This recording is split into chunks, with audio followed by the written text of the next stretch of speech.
बिस्मिल्लाहिर्रहमानिर्रहीम। My name is Shaheen Kausar. उम्मीद करती हूँ सब देखने वाले खैरियत से होंगे। आज की इस पर्टिकुलर वीडियो में हम डिस्कस करने जा रहे हैं difference between low spin and high spin complexes. Basically देखा जाए तो on the basis of spin two type के कम्प्लेक्सेस होते हैं, आइदर हाई स्पिन कम्प्लेक्सेस और लो स्पिन कम्प्लेक्सेस। तो ये जो स्टार्ट में हम लोगों ने लिखा हुआ है, मतलब डिफरेंस लिखा हुआ है लो spin and high spin complexes के बिटवीन, ये एंड पे हम कंक्लूड करेंगे। जब हम इंशाल्लाह स्टेप वाइज पहले सारी एक्सप्लेनेशन अंडरस्टैंड करेंगे, वहाँ से हमें खुद ब खुद ये जो पॉइंट्स हैं ये समझ आ जाएंगे। तो इंशाल्लाह हम ये जो कंसेप्ट लिखे हुए हैं इनके वीडियो के एंड पे कंक्लूड करेंगे। आज की इस वीडियो में हम पर्टिकुलरली फोकस करेंगे ऑन ऑक्टाहेड्रल फील्ड।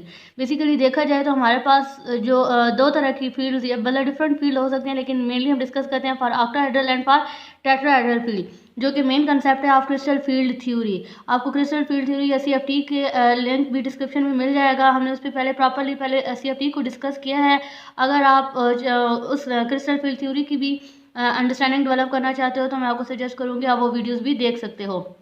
CFT में वहाँ पर ही हम लोगों ने देखा था कि जब हमारे पास ऑक्टाहेड्रल फील्ड होती है तो डी की सेपरेटिंग इस तरीके से होती है कि हमारे पास जो डीजेनरेटेड ऑर्बिटल्स होते हैं इसमें से EG अबव चले जाते हैं एंड T2G बिलो रह जाते हैं। अब ये क्या है EG एंड T2G, ये हम लोगों ने डिफरेंस इसमें डिस्कस किया था CFT कंसेप्ट में।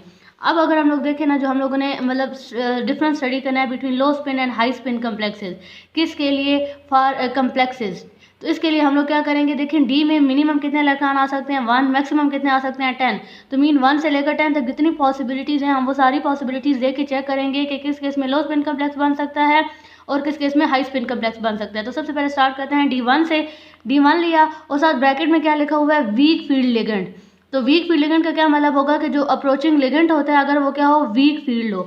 वीक फील्ड का मतलब क्या होता है कि देखिए नेम से इंडिकेट हो रहा है कि ये, इसलिए मैं आपको सजेस्ट कर रही हूँ कि आप पहले CFT अगर की बेसिक्स आपके पास होंगी तो इस कंसेप्ट को पिक करना इंतहाई ईजी हो जाएगा। कि हमारे पास क्या होता है कि अगर अप्रोचिंग लिगेंड उसकी जो फील्ड होगी वो वीक होगी तो हमारे पास सेपरेटिंग क्या होगी, वीक होगी। जो हम यहाँ से देख सकते हैं कि हमारे पास क्या है, सेपरेटिंग वीक हो रही है। और अगर अप्रोचिंग लिगेंड क्या होगा, स्ट्रॉन्ग फील्ड होगा। तो बिल्कुल इसके ऑपोजिट केस होगा। फिर क्या होगा, स्ट्रॉन्ग फील्ड का क्या मतलब है कि उसकी सेपरेट करने की एबिलिटी ज़्यादा होगी, वो डी ऑर्बिटल को ज़्यादा सेपरेट करेगा, तो हमें ये गैप ज़्यादा नज़र आ रहा है।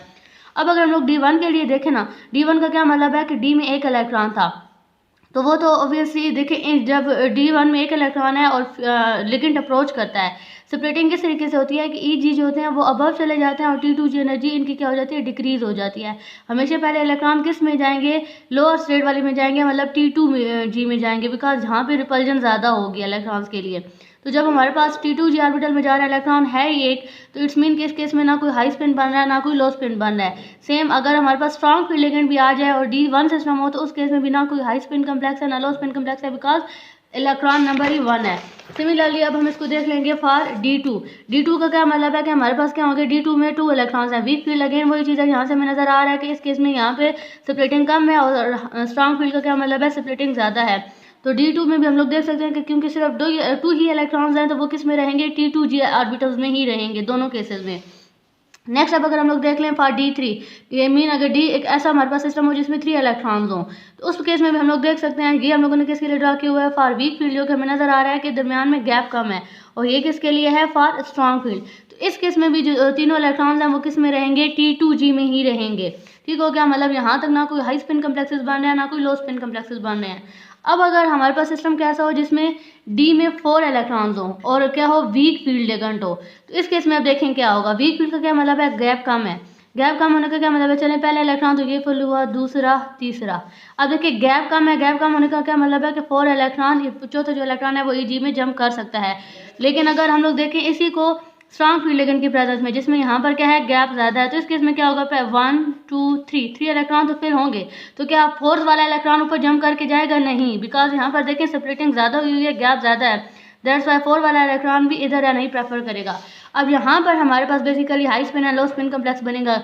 वो कैसे है, यहाँ पर अगर हम लोग देखें ना तो 4 इलेक्ट्रॉन्स की डायरेक्शन वो एक दूसरे के इफेक्ट को कैंसिल आउट नहीं कर रहे। कैंसिल आउट ना करने का क्या मतलब है कि यहाँ पर जो हमारे पास कम्प्लेक्सेस बनेंगे वो कौन से बनेंगे, हाई स्पिन कम्प्लेक्सेस बनेंगे। जबकि अगर इसके ऑपोजिटली हम लोग यहाँ पर देखें तो ये जो 2 इलेक्ट्रॉन्स हैं ये ऑपोजिट इनका स्पिन है। ऑपोजिट स्पिन होने का क्या मतलब है, ये एक दूसरे का इफेक्ट कैंसिल कर रहे हैं। जब ये एक दूसरे का इफेक्ट कैंसिल कर देंगे तो ओवरऑल जो मैग्नेटिक फील्ड जनरेट होगा वो सिर्फ इन 2 इलेक्ट्रॉन्स की वजह से जनरेट होगा। दैट्स वाई यहाँ पर हम कहते हैं कि ये कौन सा हमारे पास कम्प्लेक्स बना है, लो स्पिन कम्प्लेक्स बना है। इसी तरह अब अगर हम लोग D5 में देखें, D5 के लिए भी क्या हो सकता है, वीक फील्ड भी और स्ट्रांग फील्ड के लिए भी देखें। सबसे पहले वीक फील्ड में अगर हम लोग देखें तो 1 2 3। अब देखें ऊपर वाले ऑर्बिटल्स में इलेक्ट्रॉन मूव कर सकते हैं बिकॉज हमारे पास स्प्लिटिंग कम है, तो इस तरीके से इलेक्ट्रॉन मूव करेंगे। जबकि अगर हम लोग यहाँ पर देखें 1 2 3 तो क्या अब इलेक्ट्रॉन ऊपर जंप करके जाएंगे, नहीं, बिकॉज हमारे पास क्या था इस केस में, approaching ligand strong field ligand था, तो उस गैप ज़्यादा है। दैट्स हम कहेंगे कि हमारे पास यहाँ पर अब क्या हो जाएगी, पेयरिंग हो जाएगी। इस केस में जब वीक फील्ड लिगेंड था तो हम देख सकते हैं कि हमारे पास क्या है, कैसा कम्प्लेक्स बन रहा है, हाई स्पिन कम्प्लेक्स बन रहा है। और इसी के ऑपोजिट अगर हम लोग देखें तो ये इनका इफेक्ट कैंसिल हो गया, ओवरऑल जो कम्प्लेक्स है वो कैसा हो गया, लो स्पिन कम्प्लेक्स हो गया। सेम इस कंसेप्ट को हम लोग सारे जितने भी हमारे पास डी के सिस्टम होते हैं उनके लिए यूज़ कर सकते हैं। फॉर एग्जांपल अब अगर हम D6 की बात करें तो वीक फील्ड के लिए क्या होगा, 1 2 3 4 5 एंड फिर 6 वाला यहाँ पर आके पेयर अप हो जाएगा। जबकि जब स्ट्रॉन्ग फील्ड लिगेंड होगा तो 1 2 3, अब ऊपर जंप करने के बजाय पहले यहाँ पर ही क्या होगा, पेयर होगा। तो यहाँ पर भी हम लोग देख सकते हैं कि जब डी का सिस्टम अगर हमारे पास क्या हो 6 और D6 वीक फील्ड लिगेंड हो तो उस केस में कैसा कम्प्लेक्स बनता है हमारे पास, हाई स्पिन। और अगर हमारे पास क्या हो स्ट्रॉन्ग फील्ड लिगेंड हो तो उस टाइम कैसा कम्प्लेक्स बन रहा है, लो स्पिन।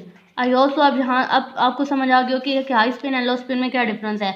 अब अगर क्या हो हमारे पास डी का कैसा सिस्टम हो, D7 हो, मीन डी में कितने इलेक्ट्रॉन्स हो, 7 इलेक्ट्रॉन्स हो, तो उसकी किस तरीके से होगी, जब वीक फील्ड होगा। वीक फील्ड का क्या मतलब है, दरमियान में अगेन वही बात है कि गैप कम होगा, 1 2 3 4 5, उसके बाद पेयरिंग स्टार्ट होगी 6 एंड 7।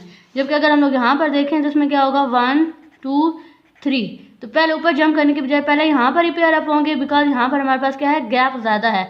तो 6 इलेक्ट्रॉन्स इधर हो गए, उसके बाद एक ऊपर मूव करके जाएगा।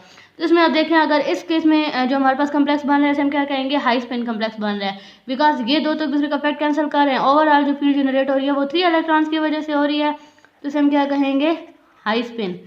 जबकि यहाँ पे हम लोग देख सकते हैं कि ये तो एक दूसरे के इफेक्ट को कैंसिल कर देंगे, यहाँ पर जो फील्ड जनरेट होगा वो जस्ट 1 इलेक्ट्रॉन की वजह से जनरेट होगी। इट्स मीन कि ये कौन सा कम्प्लेक्स है, लो स्पिन।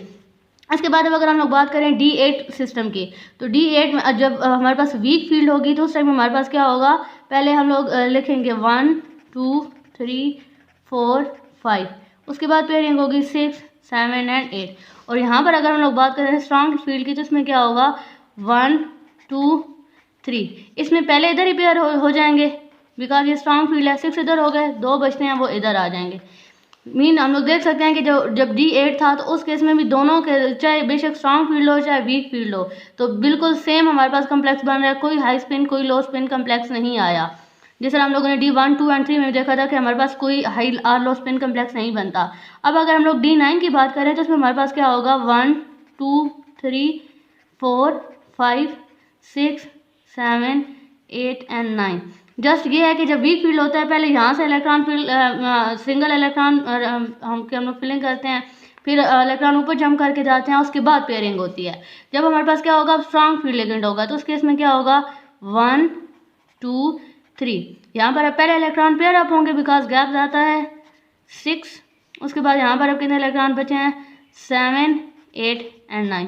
इस केस में भी हम लोग देख सकते हैं कि हमारे पास क्या है, दोनों में सेम इलेक्ट्रॉनिक कन्फिग्रेशन आ रही है। मीन इस केस में भी ना कोई हाई स्पिन कम्प्लेक्स है ना कोई लो स्पिन कम्प्लेक्स है। अब अगर बात की जाए D10 की तो D10 में भी हम लोग देख सकते हैं कि 10 इलेक्ट्रॉन है। 10 इलेक्ट्रॉन का मतलब ही क्या है कि सारे जो ऑर्बिटल्स हैं वो क्या होंगे, फील्ड होंगे। 1 2 3 4 5 6 7 8 9 एंड 10। तो इस केस में भी हम देख सकते हैं कि हमारे पास ना कोई हाई स्पिन कम्प्लेक्स बनेगा ना लो स्पिन कम्प्लेक्स बनेगा बिकॉज इसमें भी दोनों केस में सेम इलेक्ट्रॉनिक कन्फिग्रेशन आ गया। तो हम लोगों ने कंक्लूड क्या किया कि हमारे पास क्या होता है जब डी का सिस्टम क्या हो, हमारे पास 4 हो या डी में 5 इलेक्ट्रॉन्स हो या हमारे पास डी में 6 इलेक्ट्रॉन हो 7 इलेक्ट्रॉन हो, उस टाइम हमारे पास हाई स्पिन और लो स्पिन कम्प्लेक्सेस बनते हैं। इसके अलावा जो डी की इलेक्ट्रॉनिक कन्फिग्रेशन होती हैं उनमें हमारे पास हाई स्पिन या लो स्पिन कम्प्लेक्सेस नहीं बनते, बेशक अप्रोचिंग लेकिन स्ट्रॉन्ग फील्ड हो या वीक फील्ड हो। अब इसी का जो हम लोगों ने कहा था कि एंड पे हम लोग कंक्लूड करेंगे, वो कंक्लूजन क्या है, देखिए हम लोगों ने लो स्पिन के लिए लिखा हुआ है कि ये कब बनते हैं जब अप्रोचिंग लेकिन स्ट्रॉन्ग फील्ड हो। इसी को अगर फॉर एग्जांपल हम लोग एक केस में देख लें, D4 के केस में देख लें, तो जब हमारे पास अप्रोचिंग लेकिन क्या था, वीक फील्ड था, तो उस टाइम गैप ज़्यादा था, इलेक्ट्रॉन जंप कर सकते थे, तो हम लोग देख सकते हैं कि हमारे पास क्या बनते हैं, हाई स्पिन कम्प्लेक्सेस। और इसी के अपोजिटली अगर देखा जाए स्ट्रॉन्ग फील्ड लेकिन होता है तो गैप ज़्यादा हो जाता है, स्प्लिटिंग ज़्यादा हो जाती है, इलेक्ट्रॉन पेयर होना प्रेफर करते हैं, तो इस केस में कौन से कम्प्लेक्सेस बनते हैं, लो स्पिन मीन हमने क्या कंक्लूड कर लिया कि अगर अप्रोचिंग लिगेंड वीक फील्ड होगा तो हमारे पास कम्प्लेक्सेस क्या होंगे, हाई स्पिन, और अगर अप्रोचिंग लिगेंड जो होगा वो लो स्पिन होगा तो हमारे पास क्या होगा, जो लिगेंड होगा जो कम्प्लेक्स होगा वो क्या होगा, लो स्पिन। अब बात ये आती है कि इसमें हमसे क्वेश्चन किस तरह से किया जा सकता है। पेपर में कॉमनली जिसमें इस तरह से क्वेश्चन किया जा सकता है वो दो तरह से किया जा सकता है। नंबर 1 तो ये है कि वो हमें क्या करे, वो क्या कर दे कि राइट इलेक्ट्रॉनिक कन्फिग्रेशन, वो हमें कहे कि हमें कोई भी सिस्टम दे दे, लाइक यहाँ पर उसने हमें एक मेटल दिया है, ठीक है, इसका आप इलेक्ट्रॉनिक कन्फिग्रेशन लिखो, ठीक हो गया, और उस पर उसकी जो स्पिन है उसको डिटरमिन करो। फर्स्टली उसने कह दिया in the presence of weak field ligand, secondly उसने कह दिया in the presence of strong field ligand. तो अब सबसे पहले अगर हम लोग क्वेश्चन में देखें, हमारे पास क्वेश्चन में है क्या, बल्कि और भी अगर हम उसको क्वेश्चन को क्लैरिफाई करें तो क्या कह रहा है, right out electronic configuration in T2G and EG orbitals, ये वो जो डी की सेपरेटेड ऑर्बिटल्स होते हैं।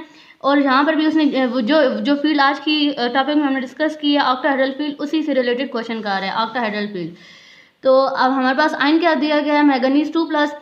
तो इसके लिए तो सबसे पहले हमें क्या पता होना चाहिए, मैंगनीज की इलेक्ट्रॉनिक कन्फिग्रेशन पता होना चाहिए। अब देखें वो यहाँ पर आयरन भी लिख सकता था, वो कोबाल्ट भी लिख सकता था, वो जिंक भी लिख सकता था, मीन वो कोई भी डी ब्लॉक से रिलेटेड एलिमेंट लिख सकता था। इसलिए मैं आपको सजेस्ट करूंगी कि पहले हमने 4 वीडियोस में डी ब्लॉक एलिमेंट को प्रॉपरली कवर किया है, मैं उनकी लिंक डिस्क्रिप्शन में दे दूंगी।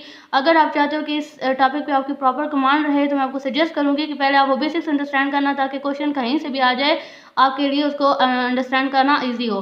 और नहीं तो मैं आपको उसमें पर्टिकुलरली सजेस्ट करूंगी कि आप mnemonic of d block element and electronic configuration of d block elements in 2 videos को देख लीजिएगा। तो आपके लिए मतलब बेसिक अंडरस्टैंडिंग जब होगी तो इसमें से आप देखें यहाँ पर कोई भी और मेटल हो सकती थी, तो आपके लिए इस टॉपिक को इससे रिलेटेड जितने भी क्वेश्चन होंगे उनको अटेम्प्ट करना आसान होगा। अब अगर हम इस क्वेश्चन को सॉल्व करें, हमारे पास है क्या, मैंगनीज 2+। तो सबसे पहले तो हमें मैंगनीज की इलेक्ट्रॉनिक कन्फिग्रेशन पता होनी चाहिए, जो भी तो मैंने यहाँ पे लिख दिया है। और जिस वीडियो में हमने इस पर्टिकुलर टॉपिक को डिस्कस किया था, electronic configuration of d block element यानी mnemonic of d block element, वो लिंक मैं डिस्क्रिप्शन में शेयर कर दूंगी, ठीक हो गया। 3d5 होता है 4s2 मैंगनीज की इलेक्ट्रॉनिक कन्फिग्रेशन, जिसको हमने यहाँ ड्रा भी कर दिया। हमारी रिक्वायर्ड स्टेट क्या है, 2+। 2+ का क्या मतलब है, 2 इलेक्ट्रॉन रिमूव कर देना, तो हमने 2 इलेक्ट्रॉन रिमूव कर दिए, ये स्टेट बन गई। अब हमारे पास क्वेश्चन में क्या दी गई है, ऑक्टाहेड्रल फील्ड। ऑक्टाहेड्रल फील्ड का क्या मतलब है कि ये इस तरीके से T2G लो रहते हैं एंड EG जो होते हैं वो अपर मूव कर जाते हैं। सेकंड, हम लोगों ने पहले इसको किसके लिए करना है, for weak field. Weak field का क्या मतलब है कि दरम्यान में गैप कम होगा। अब इसको करके देखते हैं। तो हमारे पास देखें 5 इलेक्ट्रॉन्स हैं, 1 2 3 4 एंड 5, इस तरीके से हो जाएगा। तो हम देख सकते हैं कि इसमें हमारे पास जब हम लोगों ने इसकी फिलिंग की है फॉर वीक फील्ड लिगेंड, तो हमारे पास कम्प्लेक्स कैसा बना है, हाई स्पिन कम्प्लेक्स बना है। और अब अगर हम इसी को देखें, जो इसका सेकंड पार्ट हमसे क्वेश्चन में किया गया कि in the presence of strong field ligand, D में है 5 इलेक्ट्रॉन्स ही, और क्या कह रहे हैं, in the presence of strong field. Strong field का क्या मतलब है, 1 2 3। स्ट्रॉन्ग फील्ड का मतलब है पहले इधर ही पेयर अप हो जाएंगे।